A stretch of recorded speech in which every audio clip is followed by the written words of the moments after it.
Ya, afirmasi sudah kami suarakan jauh-jauh hari sebelum Mas Menteri membuat afirmasi yang tidak berkeadilan ini. Ya udah jauh-jauh hari.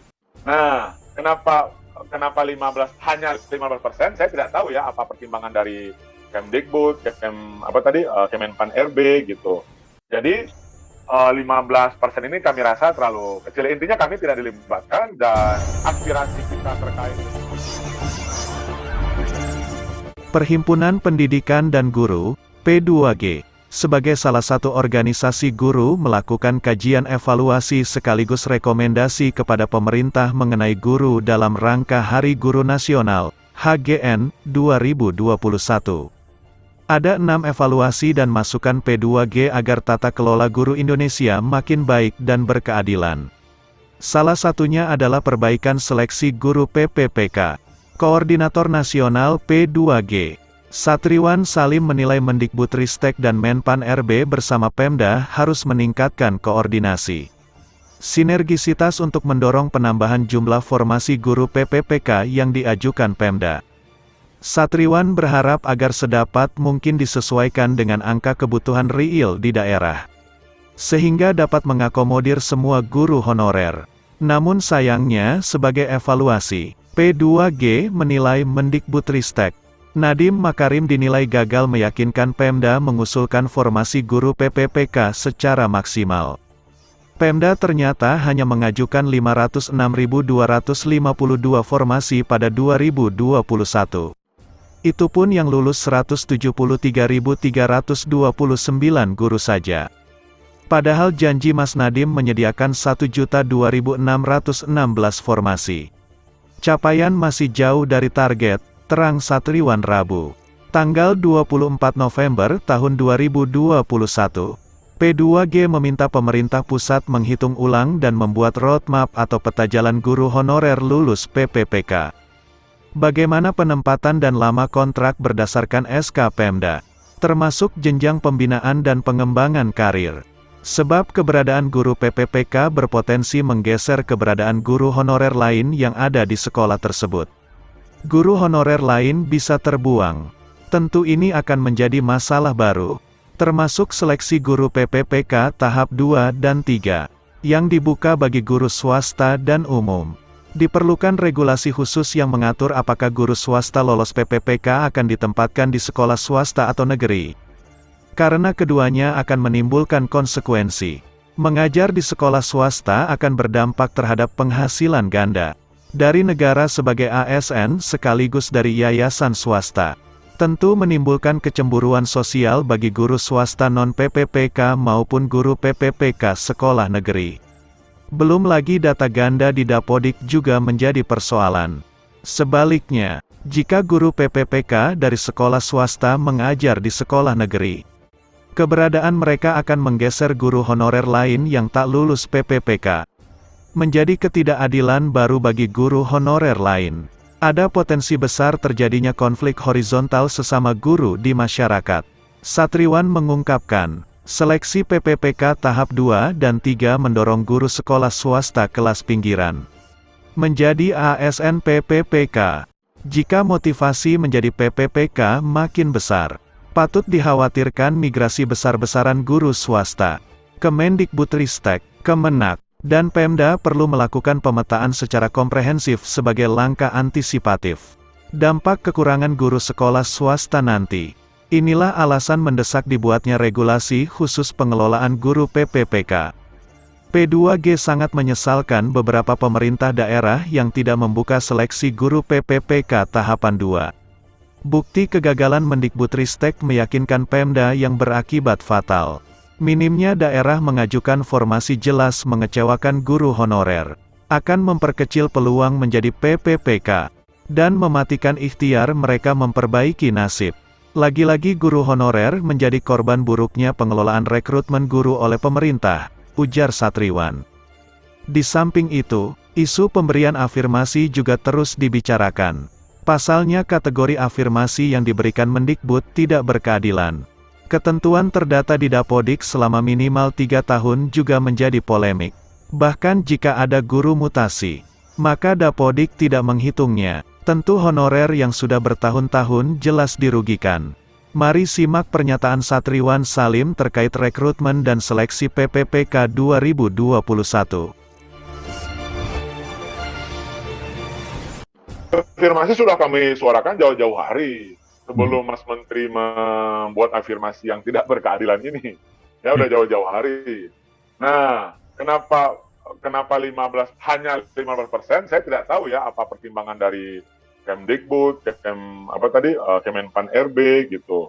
Jadi 15% ini kami rasa terlalu kecil. Intinya kami tidak dilibatkan dan aspirasi kita terkait dengan passing grade sudah jauh-jauh hari kita katakan tadi. Terkait dengan apa tadi tuh?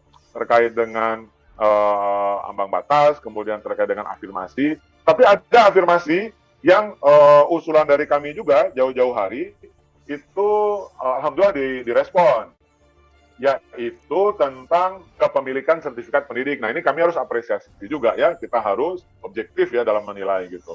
Untuk kawan-kawan guru honorer yang sudah memiliki sertifikat pendidik, Mas Sulung, itu langsung lulus untuk kompetensi teknis loh ya. Hanya untuk kompetensi teknis lulus. Tapi Mas, kalau kita lihat persentase jumlahnya sedikit guru-guru honorer yang memperoleh sertifikat pendidik, Mas. Karena, mohon maaf ya, sertifikat pendidik itu untuk guru-guru honorer ya, khususnya di sekolah negeri, ini agak repot. Ya, guru-guru untuk memperoleh peluang, kesempatan untuk mengikuti sertifikasi guru. Hanya guru-guru honorer senior. Contoh yang saya sebut dengan guru honorer K2 namanya, yang sudah mengajar sejak sebelum 2005. Jadi yang viral-viral kemarin itu, mohon maaf yang sudah sepuh, senior-senior kita kan yang sudah pakai tongkat, digendong ya kan, itu mereka adalah guru-guru honorer kategori 2, Mas, yang sudah mengabdi sejak sebelum 2005.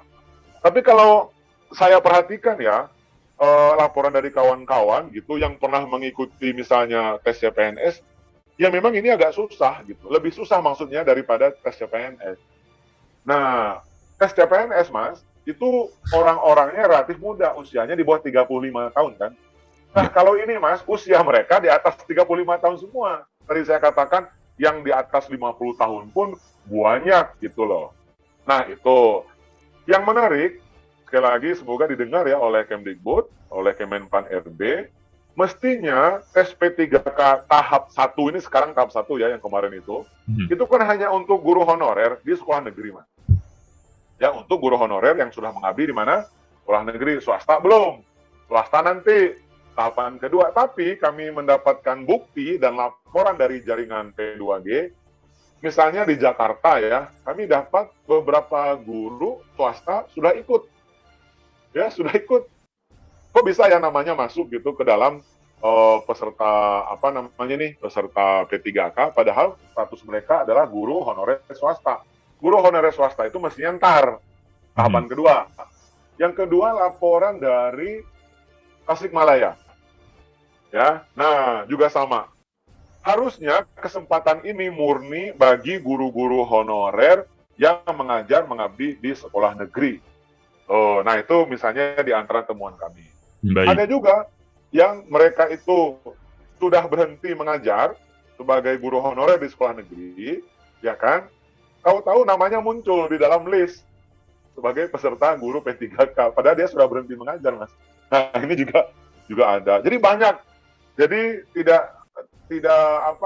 mungkin ya saya terima kasih kepada teman-teman MTFM gitu yang mengangkat ini, karena tidak terlalu banyak ya yang mengangkat ini gitu. Beda kan dengan tes KPK kan, ya, kami artinya menjadi rujukan aja.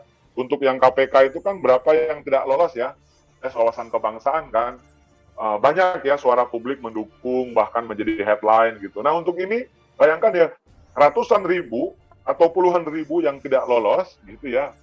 Nah ini kan guru-guru kita kan yang sudah mengabdi gitu, tapi kayaknya sepi-sepi saja ya, kecuali yang pertama itu jelas ya di Undang-Undang ASN itu ditulis bahwa manajemen ASN itu termasuk P3K yang diselenggarakan berdasarkan azas proporsionalitas, akuntabilitas, non-diskriminatif, keadilan dan kesetaraan. Artinya ini tinggal niat baik saja punya political will tidak pemerintah pusat gitu. Kemdikbudristek sebagai orang tua kami, kemudian juga Kemenpan RB, ada BKN juga. Ya kami sudah lama sebenarnya mengusulkan ya ke atasannya Mas Andika langsung waktu itu kepada Bu Nunu, Pak Iwan gitu ya. Kami juga udah ke Komisi 10 diundang RDPU. Sayang Pak Fakih tidak hadir ya di diskusi pagi hari ini, padahal menarik gitu. Intinya adalah bahwa pembagian berdasarkan range usia tadi itu, ya bisa kan dibuat kajiannya kan. Kami juga bertanya, apa landasan ilmiahnya membuat passing grade yang berbeda-beda? Ya, kalau kita mau terbuka, oke, kita diskusikan secara akademis. Apa landasan ilmiah menjadikan passing grade PPKN 330, agama 325, guru kelas 320, guru matematika 200 sekian lebih rendah? Berarti ya kan ini juga kami pertanyakan juga kalau berbicara landasan ilmiah. Nah artinya di situ ada tidak keberpihakan negara kan begitu, karena di perintah Undang-Undang ASN pasal nomor 5 tahun 2014 tadi, manajemen ASN itu diselenggarakan berdasarkan tadi ya azas proporsionalitas, non diskriminatif. Nah ini diskriminatif, berpotensi melanggar undang-undang saya rasa ya, kemudian keadilan dan kesetaraan gitu.